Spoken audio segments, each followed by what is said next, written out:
जे काय गुप्तधन असेल 700 कोटीचं गुप्तधन मिळणार असं त्याला आमिष दाखवलं.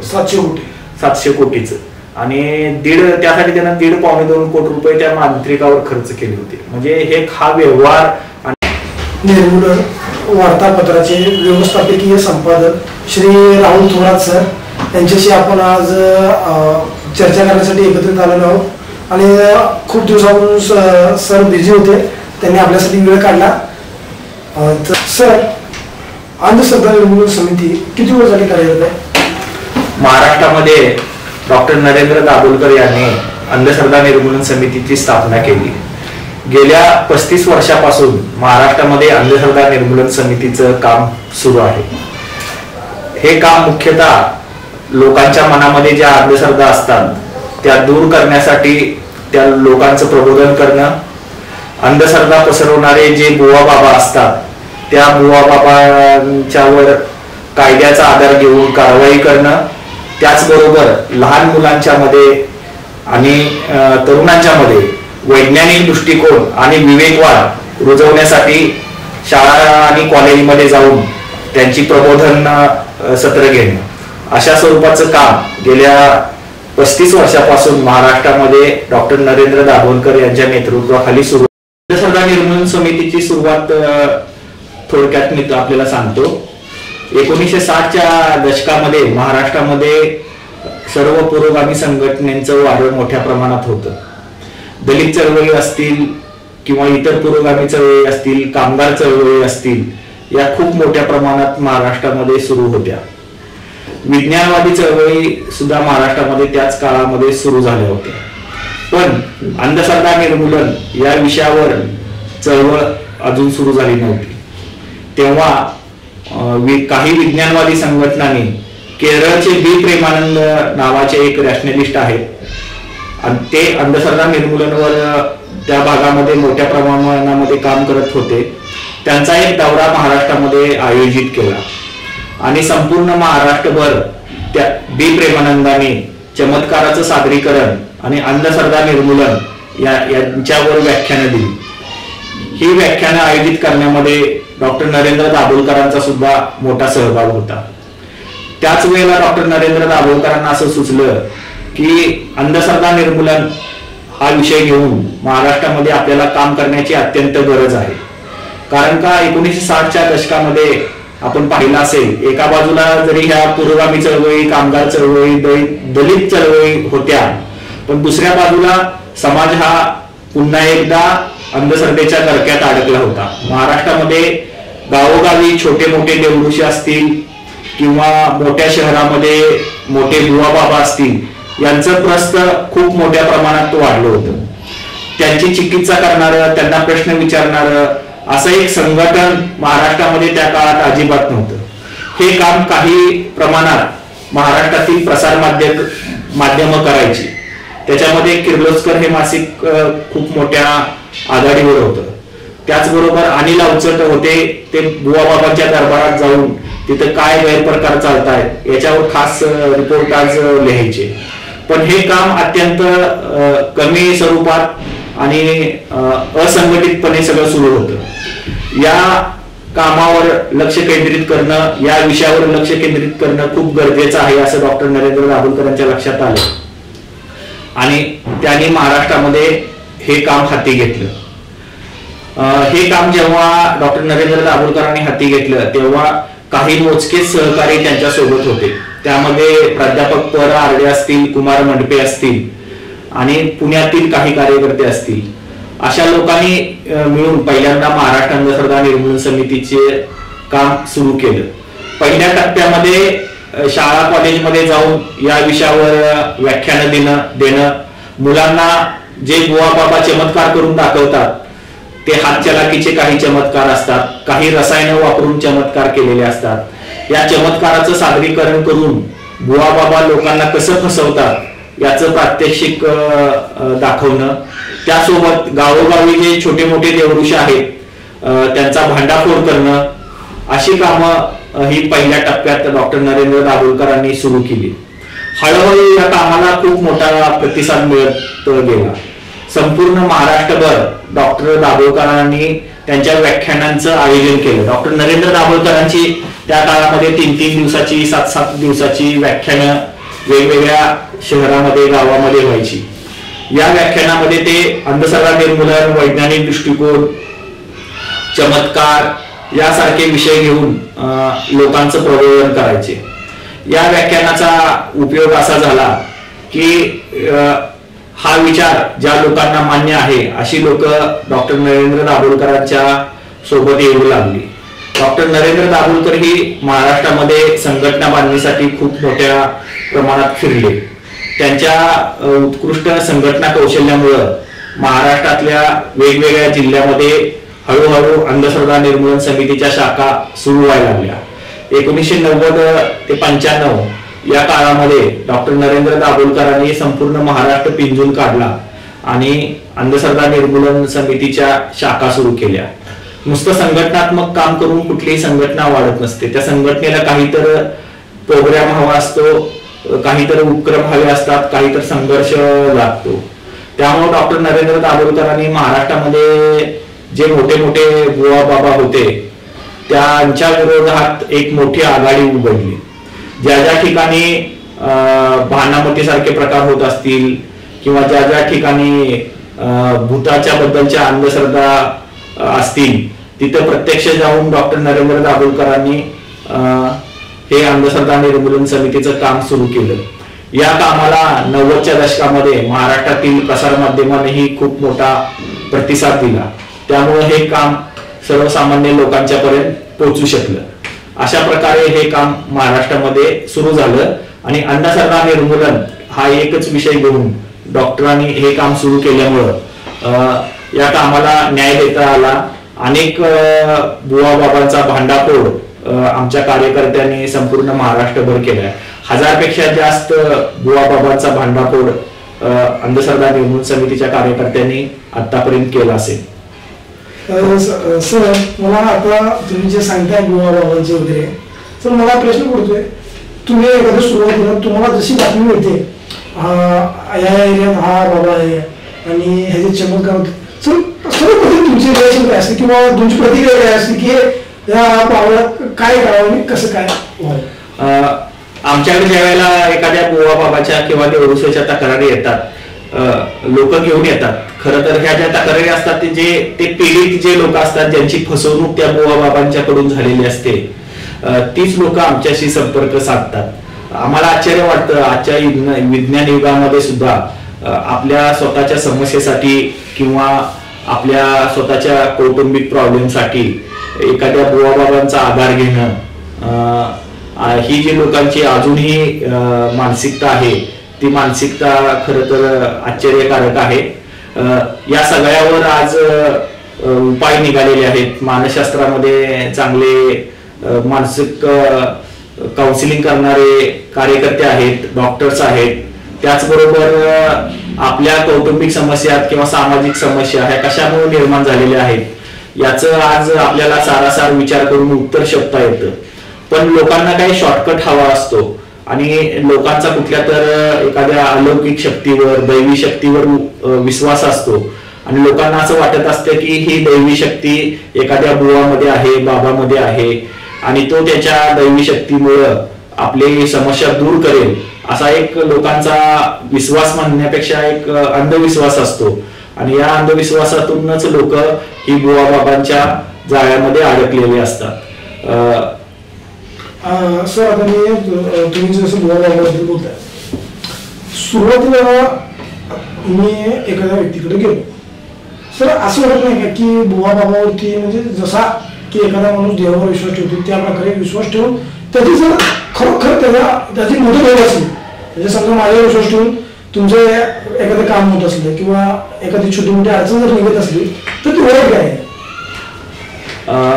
बरोबर आहे, तुमचा प्रश्न चांगला आहे की एखाद्या बुवाकडे गेलो आणि माझी समस्या त्या बुवांच्यावर विश्वास ठेवून जर दूर झाली तर त्याच्यामध्ये वाईट काय आहे? हा एक शॉर्टकट आहे, मी तुम्हाला सांगितलं. आपल्या समस्येचं उत्तर आपण आपल्या विवेक बुद्धीनं, सत्सद विवेक बुद्धीनं शोधणं हाच खरा माणसांचा प्रगतीचा मार्ग आहे. माणसाने प्रत्येक वेळेला प्रश्न विचारला, त्या प्रश्नाचं उत्तर शोधलं, त्या उत्तरासाठी त्यांनी अपार कष्ट केलं, तेव्हा त्याला ते सक्सेस किंवा त्याला ते प्राप्त झालं. अशी जर मानसिकता असती की कुठल्या एखाद्या बुवा बाबावर विश्वास ठेवून आपली कामं होतील किंवा बुवा बाबांच्याकडं उत्तर शोध कुठल्याही गोष्टीची असतील, तर मानवाची प्रगतीच होणार नाही. मानवी प्रगतीतला हा सगळ्यात मोठा अडथळा आहे. त्याला आपण अंधभक्ती म्हणतो किंवा त्याला आपण काय म्हणू, शॉर्टकटच्या मागे लागणारी जनता म्हणतो. भारतामध्ये हाच सगळ्यात मोठा प्रॉब्लेम सुरू झालाय की लोकांना वाटतं कोणतं म्हैसा येईल आणि आपले सगळ्या समस्या दूर होतील. म्हणजे लोकांना ते सगळं बिंबवलेलं सुद्धा असतं, टीव्ही मालिकेतून असेल किंवा एखाद्या चित्रपटातून सुद्धा असेल. एखादा नायक येईल आणि आपल्या सगळ्या समस्या दूर करेल, हा जो एक विश्वास असतो, त्या विश्वासाचंच ते बुवा एक प्रतीक आहे.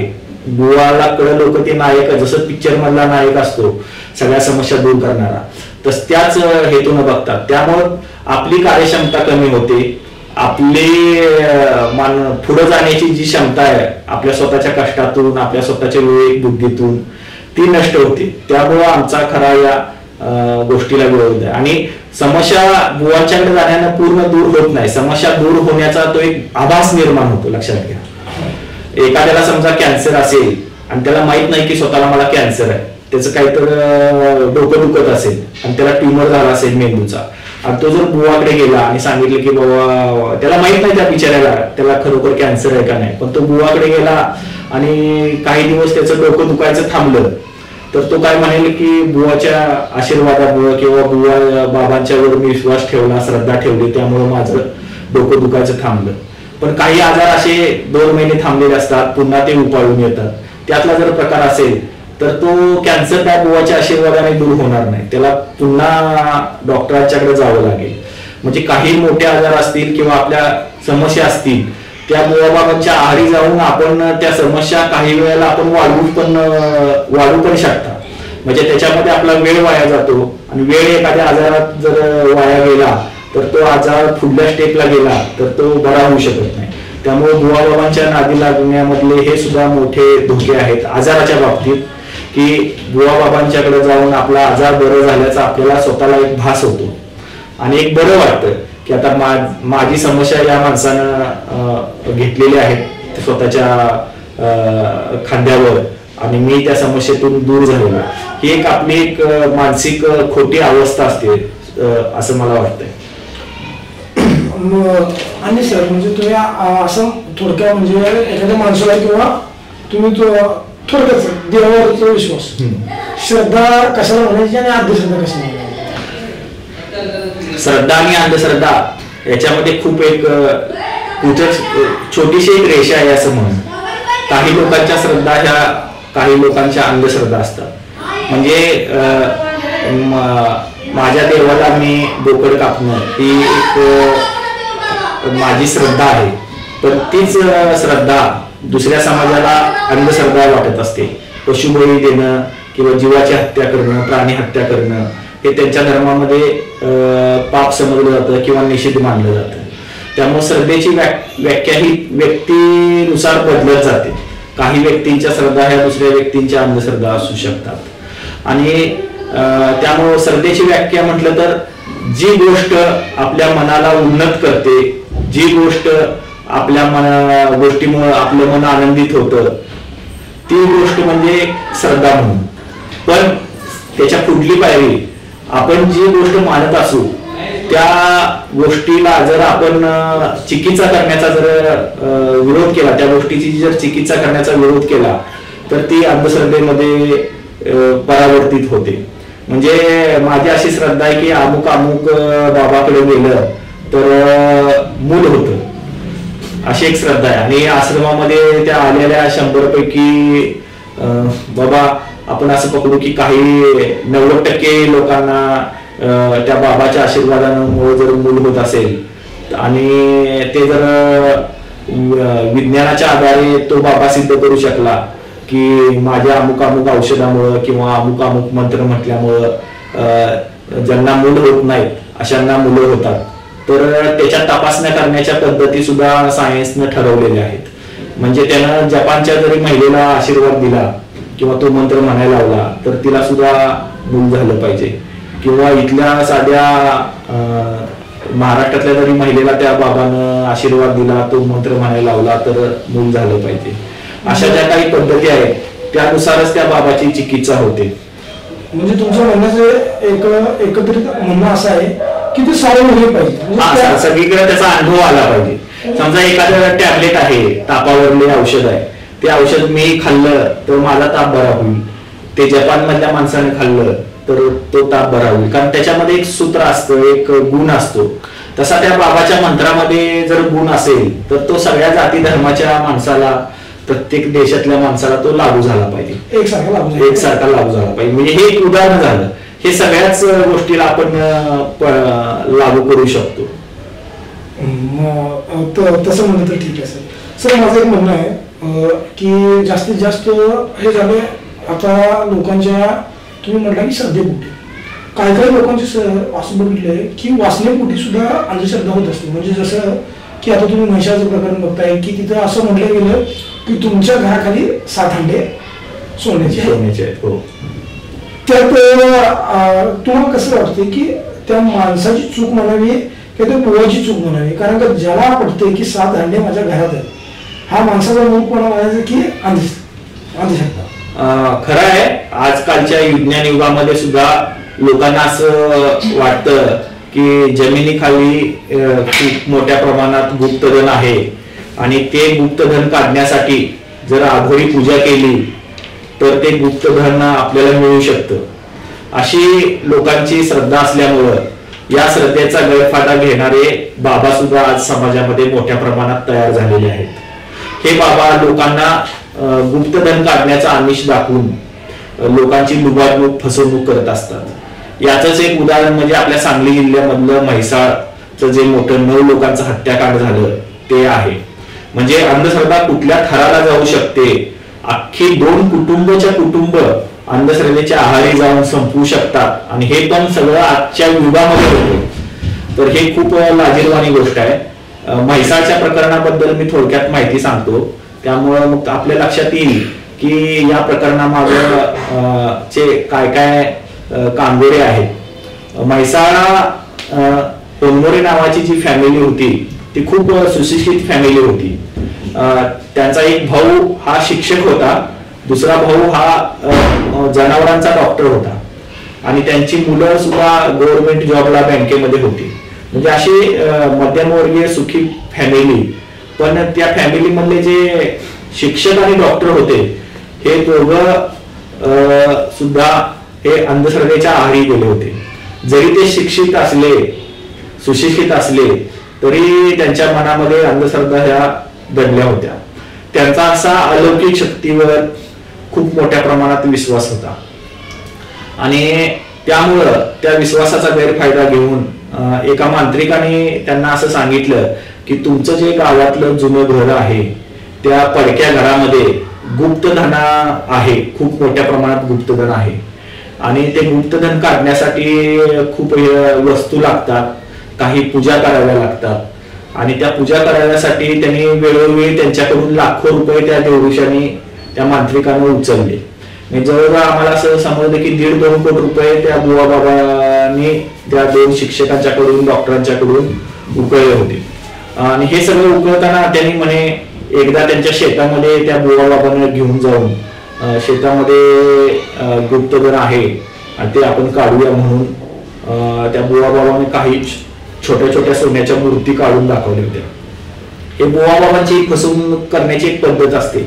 पहिल्यांदा ते लोकांचा विश्वास संपादन करतात, तर ते बरोबर हात चालाकी करून खड्डा खणतानाच ते पायाला, ज्या स्वतःच्या पायाला मूर्त्या बांधलेल्या असतात, आणि खड्ड्यामध्ये उतरलं का ते मातीमध्ये एका पायाने ती मूर्ती, दुसऱ्या पायाला जी बांधलेली मूर्ती असते ती मातीच्या ह्याच्यामध्ये ती सरकवतात, आणि नंतर त्या मालकाला खाली खड्ड्यात उतरून माती उकरायला लावतात. ज्यावेळेला तो मालक माती उकरतो किंवा भरतो पाठीमध्ये, तेव्हा ती मूर्ती त्याला त्यात दिसते.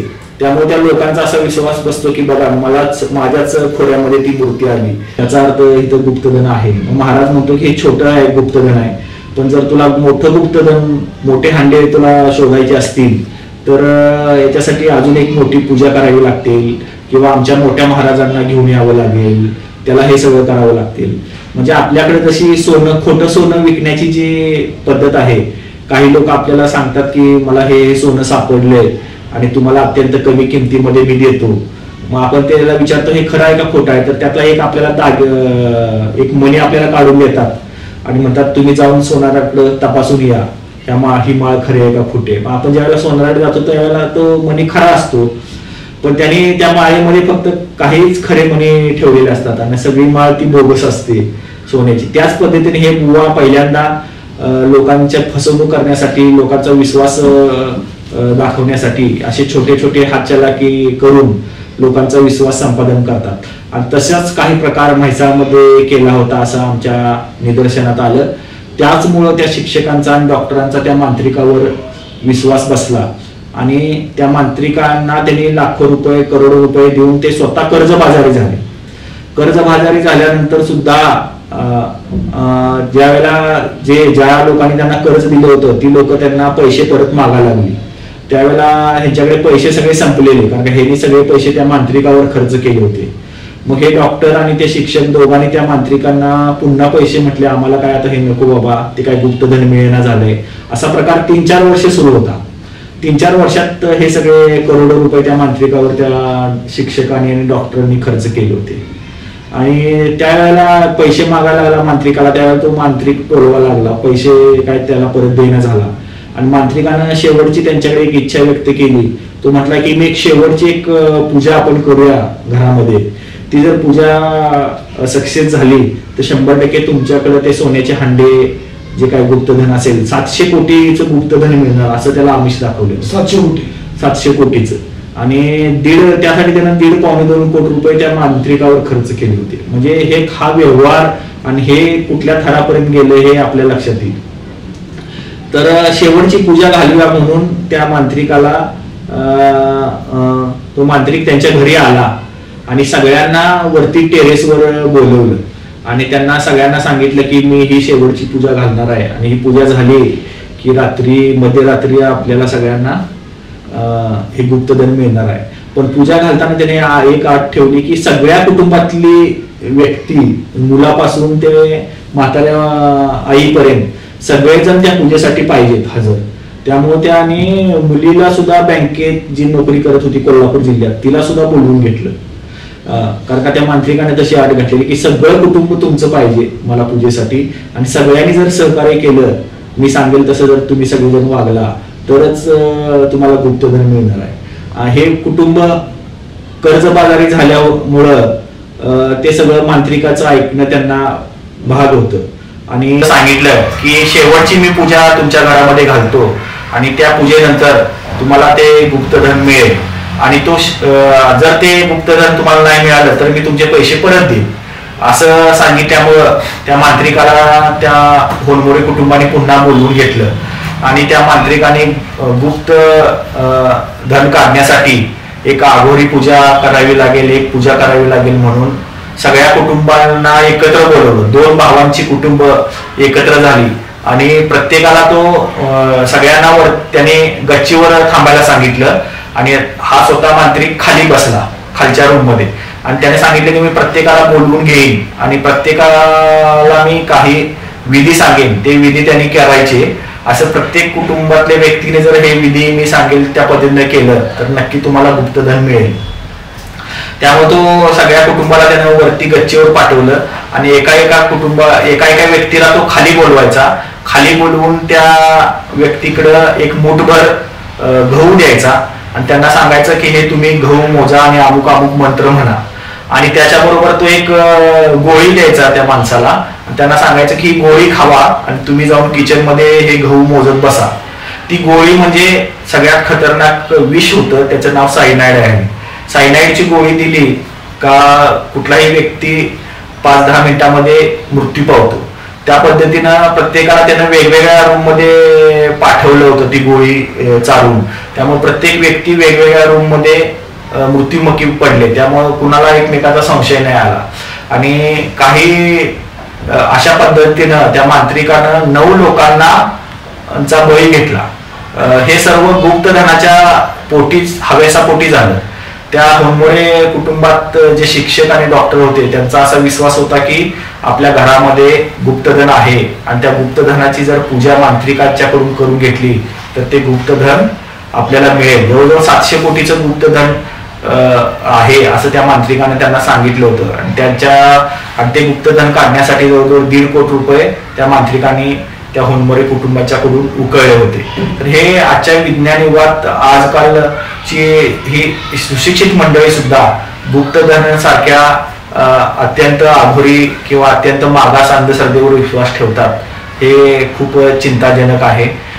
ही अंधश्रद्धा कुठल्या थरापर्यंत जाते हे म्हैसाळचं प्रकरण म्हणजे मोठं उदाहरण आहे. संपूर्ण कुटुंबाचा बळी 9 लोकांचा बळी या अंधश्रद्धेमुळे घेतलेला आहे. त्यामुळं आमचं असं आव्हान आहे की असं कुठेही गुप्तधन नसतं आणि हे गुप्तधन कुठल्याही पूजेनं आघोरी पूजेनं हे वरती येत नाही असा एक आणि जे काही आता आपल्याला सापडतं ते जुने काही राजे राजवाडे असतील किंवा जुन्या व्यक्तींनी त्या काळात बँका नव्हत्या तेव्हा जे काही शेतामध्ये किंवा घरामध्ये जे काही थोडं बहुत सोनं नाणं ठेवलेलं असतं तर ते सोनं नाणं कधी तर क्वचित कुणाला मिळू शकतं. तर ते गुप्तधन मंत्र सामर्थ्यानं मला दिसतं कुठं आहे ते हांडे काय आहेत हे सगळ्या निखालस अंधश्रद्धा आहेत. सर असंच प्रकरण दिल्लीमध्ये पण झालं होतं, ते सुद्धा मोठं झालं होतं प्रकरण. सर मला एक सांगा सर, आता तुम्ही ज्या म्हणण्यानुसार की असं असते काही लोकांची सुद्धा अंधश्रद्धा अशी आहे की 2 तोंडी साप, 21 नक्की कासव, घोडाचा विधी, जवळ सुद्धा तुमच्या अंधश्रद्धा एवढ्या कसं काय वाढलेल्या आहेत लोकांमध्ये? खरं आहे. आजकाल तुम्ही पेपरमध्ये बातम्या वाचत असाल की वन विभागानं कासव जप्त केले, दुतोंडी साप जप्त केला. तर लोकांची अजून ही मानसिकता आदिम काळातलीच आहे. ज्या काळामध्ये विज्ञान नव्हतं, ज्या काळामध्ये तंत्रज्ञान नव्हतं त्या काळामध्ये लोकांना असं वाटायचं की कुठल्या तर प्राण्यांची पूजा केली तर आपल्याला धन मिळेल किंवा पैसा मिळेल, सुख शांती मिळेल. ती आदिम काळातील त्याला म्हणू आपण ज्या वेळेला माणूस हा रानटी होता, जंगलामध्ये होता, त्याला अजून एकत्र समूहानं राहणं माहीत नव्हतं. त्यावेळेला अशा गोष्टींच्यावर त्याचा विश्वास असणं हे साहजिक आहे. पण आज सुद्धा विज्ञान युगात असा विश्वास असणं हे खूप धोकादायक आहे. लक्षात घ्या, कासव अमुक वजनाचं जर कासव असेल तर ते कासव आपल्या घरामध्ये तुम्ही ठेवलं किंवा त्या कासवाची जर पूजा केली तर आणि ती पूजा करण्याची सुद्धा काही त्यांचे हे आहेत दिवस आहेत. तर त्या दिवसाला जर तुम्ही त्या प्राण्याची पूजा केली तर पैशाचा पाऊस पडतो असं एक म्हटलं जातं. त्यासाठी घुबडाचा बळी दिला जातो, घुबडाचे पंख त्या पूजेसाठी वापरले जातात असं म्हणतात. किंवा सापामधला जो मांडुळासारखा प्रकार असतो, मांडूळ म्हणजे कुठल्याही सापाला 2 तोंड नसतात, सापाला 2 तोंड असतात ही एक अंधश्रद्धा आहे. मांडूळ या सापाचं असं वैशिष्ट्य आहे की त्याचं तोंड आणि त्याची शेपटी ही दोन्हीही जाड असते. त्यामुळे लोकांना असं वाटतं की त्याला दोन्ही बाजूला तोंड आहेत आणि तो काही दिवस एका बाजूनं चालतो, काही दिवस दुसऱ्या बाजूनं चालतो. तर हे सगळं या सगळ्या सापाबद्दलच्या अंधश्रद्धा आहे. तसं कुठल्याही प्रकारे सापाला 2 तोंड जगातल्या कुठल्याच सापाला नसतात.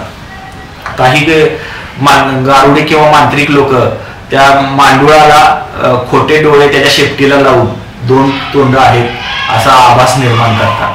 तर मांडूळ हा अत्यंत शांत, सगळ्या सापामधला सगळ्यात शांत प्राणी आहे.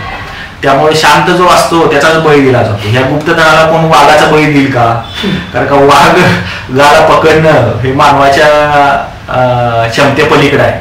त्यामुळे ह्या घुबड असेल, कासव असेल, मांडूळ असेल ही सर्व गरीब प्राणी आणि हे सहज पकडणं लोकांना शक्य आहे.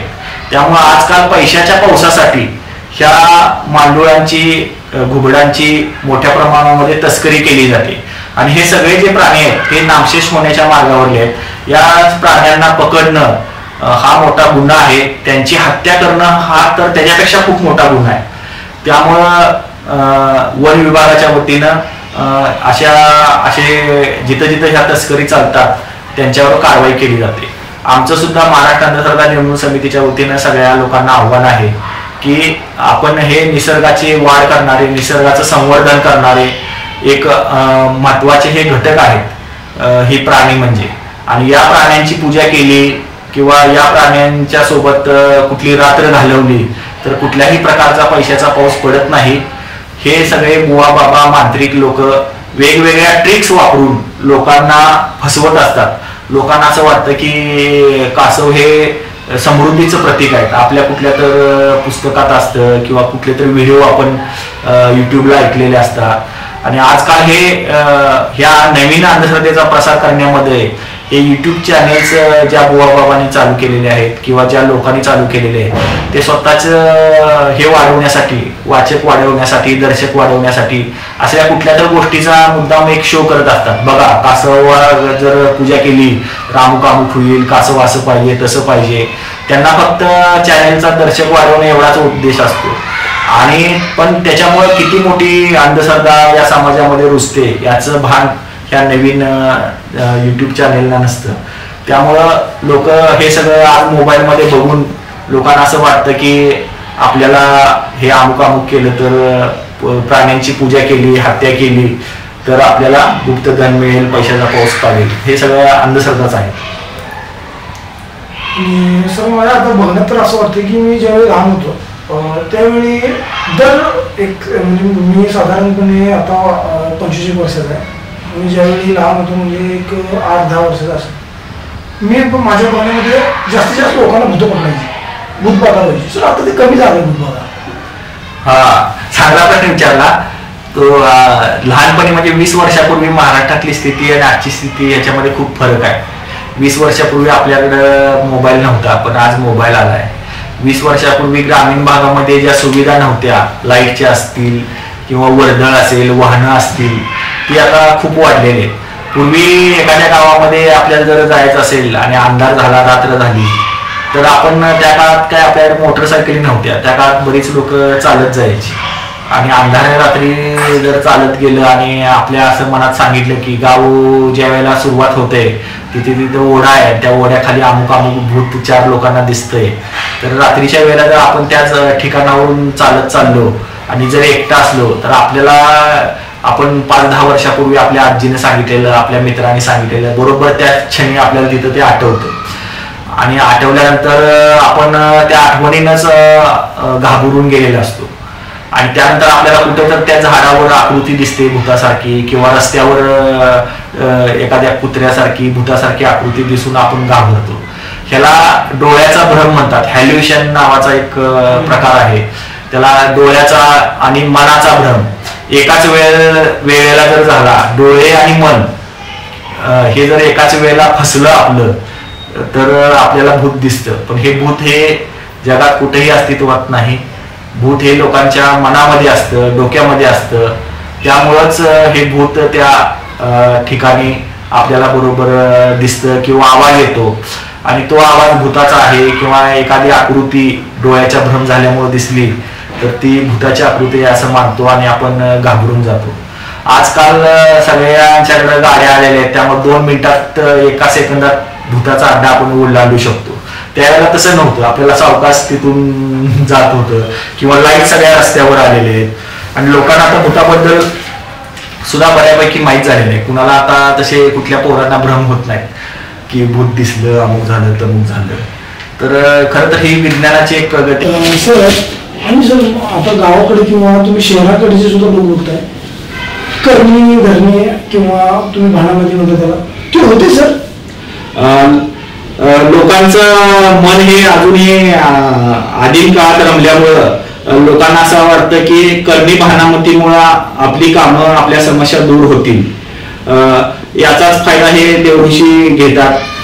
ते म्हणतात की आमच्या मध्ये देवी शक्ती आहे आणि त्या देवी शक्तीमुळं मी कुठल्याही व्यक्तीवर करणी करू शकतो किंवा झालेली करणी उतरवू शकतो.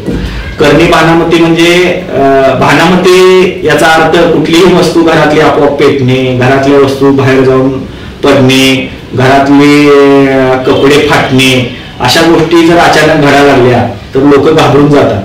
पण ही कुठली आपलं विज्ञान असं सांगतं की प्रत्येक गोष्टीला कारण आहे आणि ते कारण मानवी मनाला समजू शकतं. कुठल्याही करणी भानामती माग दैवी शक्ती नसते, तर एक मानवी हात असतो आणि तो मानवी हात आपण शोधायचा असतो. आणि तो मानवी हात कसा शोधायचा याचं तंत्र अंधश्रद्धा निर्मूलन समितीला माहीत झाल्यामुळं करणी भानामती ज्या घरामध्ये घडते तिथं जाऊन आम्ही तो मानवी हात शोधला की ती करणी भानामती बंद होते. सर आणि मी सारखं ट्रॅव्हल करत असतो. मी कधी बसमध्ये असतो तर कधी आपल्या सार्वजनिक ठिकाणी असतो. सर बंगाली बाबा भरपूर तिथे तुमच्या प्रेम दोष किंवा वशीकरण या अशा गोष्टी बंगाली बाबांना लिहू शकतात. पण ते मला अजून कळत नाही की बंगाली बाबा काय नक्की काय ते बंगाली बाबाचं की एखाद्या व्यक्ती आपण असं आकर्षित करू शकतो सर, किंवा फोटो देऊन किंवा अशी काहीतरी छोटी गोष्ट देऊन. आजकाल ह्या बुवा बाबांचं व्यावसायिकरण झालंय. प्रत्येकाने आपली दुकानं उघडून बुवाबाजीचा धंदा सुरू केलेला आहे. बंगाली बाबा सुद्धा हा एक श्रद्धेचा गैरवापर करून अंधश्रद्धेचा बाजार मांडलाय असं म्हटलं तर हरकत नाही. बंगाली बाबा हे खरं तर बंगालचे नसतातच. हे आपल्याच इकडले किंवा उत्तर भारतातले काही लोक बंगाली बाबा हे खोटं नाव धारण करून प्रत्येक हॉटेलमध्ये जाऊन लोकांना फसवत असतात आणि त्याच्या जाहिराती रेल्वेमध्ये बसमध्ये मोठ्या प्रमाणामध्ये लावलेले असतात. वशीकरण स्पेशलिस्ट म्हणून ते स्वतःला म्हणून घेतात. म्हणजे कुठल्याही व्यक्तीवर आम्ही वशीकरण केलं तर ती व्यक्ती तुमचं सगळं ऐकणार असं एक सांगितलेलं असतं. सर माझ्याजवळ फोटो पण अवेलेबल आहे सर. मला तर अंबानी साहेबांना वशीकरण करायचं. तुम्हीच त्या प्रश्नाचं उत्तर दिलेलं आहे की जर वशीकरण विद्या असती जगामध्ये तर लोकांनी अंबानीला टाटाना वशीकरण करून आर्थिक प्राप्ती करून घेतली असती. पण अशी कुठलीही जगात वशीकरण विद्या नसते. लोकांना फक्त आकर्षित करण्यासाठी असे ते शब्द वापरत असतात आणि लोकांना त्यांच्याकडे गेलं तर ते त्यांच्याकडून मोठ्या प्रमाणात आर्थिक फसवणूक होते, लैंगिक शोषण होतं. त्यामुळे असल्या कुठल्याही बंगाली बाबाच्या नादी लोकांनी न लागलेलंच बरं. आणि सर म्हणजे मी आता हिंदी पिक्चर खूप बघतोय सर. हिंदी पिक्चर तुम्ही जर बघितला आणि त्यात तरुण पिक्चर तुम्ही बघितला सर, एक ट्रेंड सांगायचं म्हणजे एखाद्या माणसाला तुम्ही समजा देवीला जर तुम्ही अर्पण केला तर सर खरोखर अशी सत्ता प्राप्त होते का सर? नरबळी हे आपल्या परंपरेत खूप वर्षापासूनची एक मोठी अंधश्रद्धा आहे. पूर्वी असं म्हटलं जायचं की मोठी मोठी राजवाडे बांधताना धरणं बांधताना एखाद्या मुलाचा जर बळी दिला तर ते धरण असेल किंवा तो राजवाडा असेल भक्कम राहतो. किंवा तुम्हाला आर्थिक प्राप्ती पाहिजे असेल तर एखाद्या लहान मुलाचा बळी दिला तर तुम्हाला आर्थिक प्राप्ती होते. याच अंधश्रद्धेचा फायदा घेऊन मगाशी जसं आपण गुप्तधनासाठी नरबळी आजही महाराष्ट्रामध्ये खूप मोठ्या प्रमाणात होतात. दरवर्षी 1-2 केसेस या नरबळीच्या येतात आणि या केसमध्ये मांत्रिकांनीच सल्ला दिलेला असतो त्या व्यक्तीला की तुम्ही नरबळी दिला तरच तुम्हाला ते गुप्तधन सापडेल. म्हैसाळमध्ये सुद्धा तो मांत्रिक तसं सल्ला देऊ शकला असता त्या कुटुंबाला, कारण का ते कुटुंब त्या इतकं त्याच्यामध्ये अडकलेलं असतं की ते सगळं मांत्रिकाचं ऐकतं. आणि आजकाल जेवढे नरबळीच्या केसेस आमच्या समोर येतात, जे नरबळी दिलेली जी मुलं आहेत छोटी छोटी ती सगळी नात्यातली जवळच्याच मुलाला नरबळी दिला जातो. हे खूप दुःखदायक आहे. त्यामुळे कुठल्याही प्रकारे नरबळी देऊन कुठलीही गुप्तधन प्राप्त होत नाहीत. विहिरीला पाणी लागावं म्हणून सुद्धा नरबळी दिलेले प्रकार आज महाराष्ट्रामध्ये आहेत. कोयनामध्ये पाटणमध्ये मागच्या वर्षीच एका आजीनं स्वतःच्या नातीला बळी दिला, नातीचा बळी दिला. तर ही खूप मोठी लाजिरवाणी गोष्ट आहे गुप्तधनाच्या हव्यासापोटी. तर नरबळीचे प्रकार आजही होत असतील तर ते कायद्याने बंदी आहे आणि ती खूप सगळ्यात मोठी अंधश्रद्धा आहे. सर ते कौल लावतात सर, ते काय असते? आपल्या ग्रामीण भागामध्ये आपण कौल लावण्याची एक प्रथा अजूनही चालू आहे. आपण देवळामध्ये जातो आणि पुजाऱ्याला आपलं काम सांगतो किंवा मनामध्ये काम सांगतो, माझं जर काम होणार असेल तर देव आपल्याला सांगतो की काम होणार का नाही. तर कौल लावण्याचे वेगवेगळे प्रकार आहेत. काही लोक फुलांचा कौल लावला जातो, म्हणजे आपण पुजाऱ्याला पैसे दिले का तो आपल्या वतीने कौल लावून देतो. म्हणजे आपण त्याला पैसे द्यायचे आणि मनातल्या मनात म्हणायचं माझ्या पोराचं लग्न होईल का, आई जर गेली तर ते पुजारी काय करतो, ते फुल त्या मूर्तीच्या जवळ वरती चिटकवतो नुसतं असं.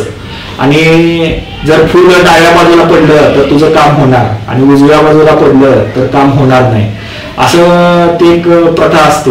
आणि ते फुल आहे शेवटी निर्जीवच आहे, डाव्या बाजूला पडायचं का उजव्या बाजूला पडायचं त्याच्या हातामध्ये नाही.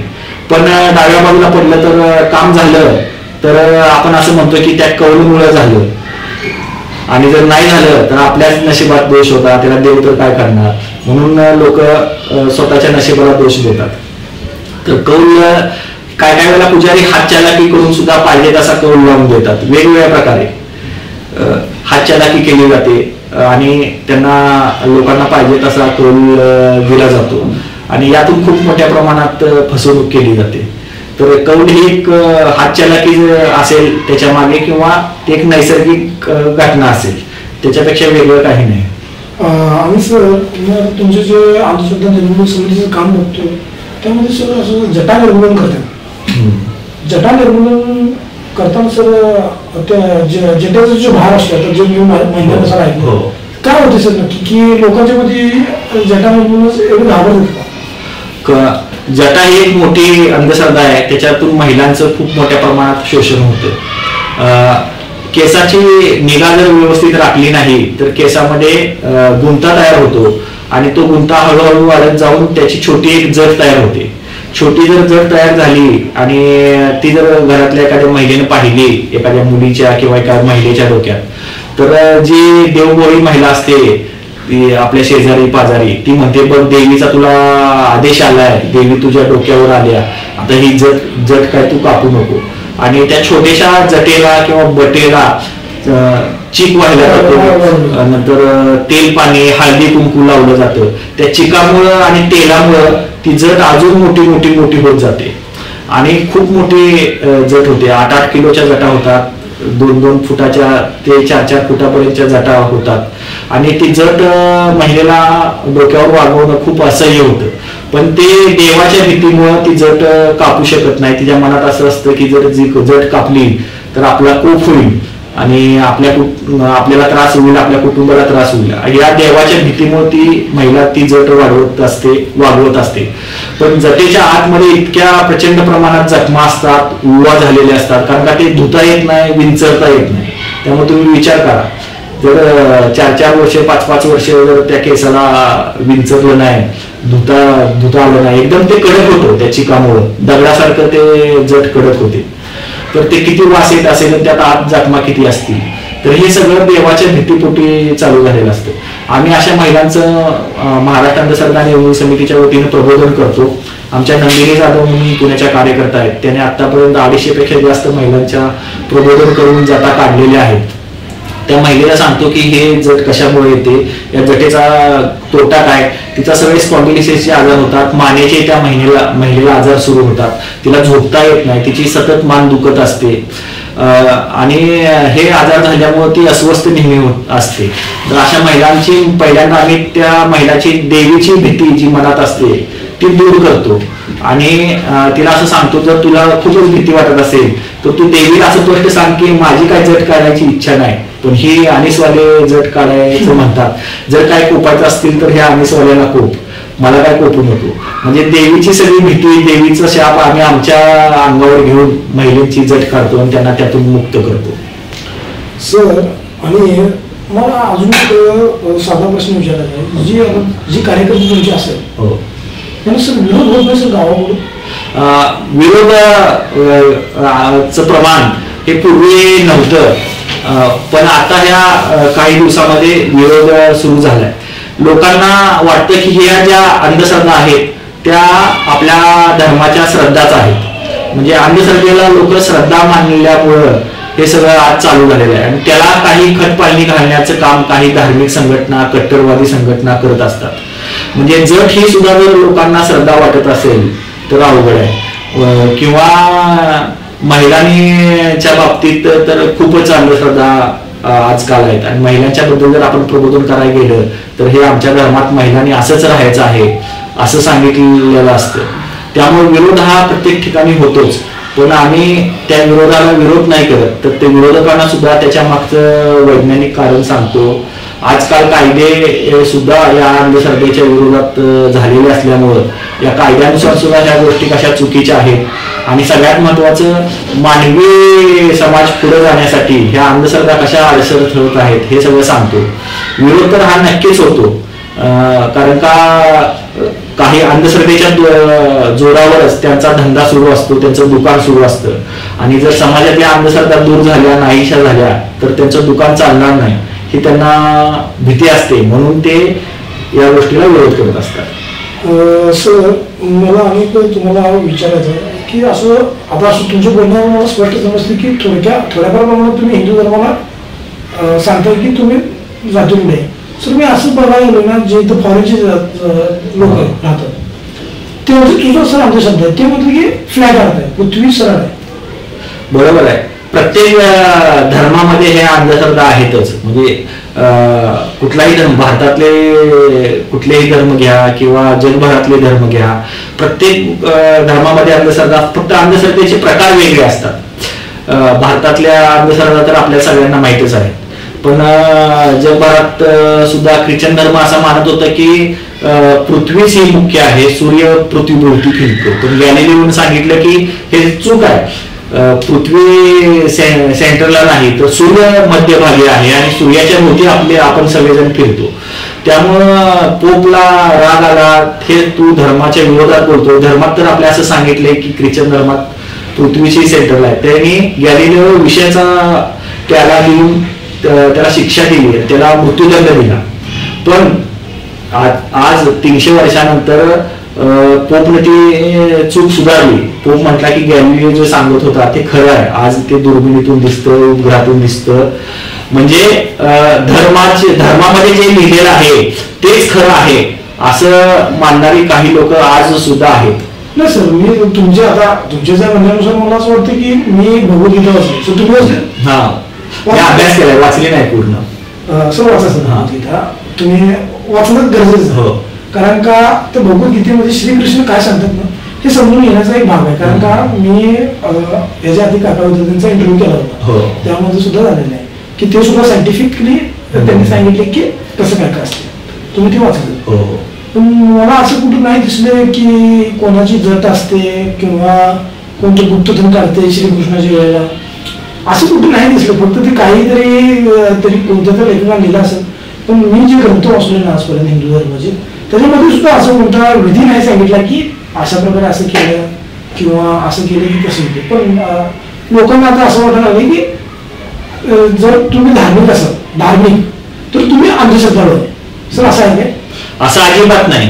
धार्मिक माणूस हा अंधश्रद्धाळू असतो असं अजिबात नाही. धार्मिक माणूस हा विवेकी सुद्धा असू शकतो.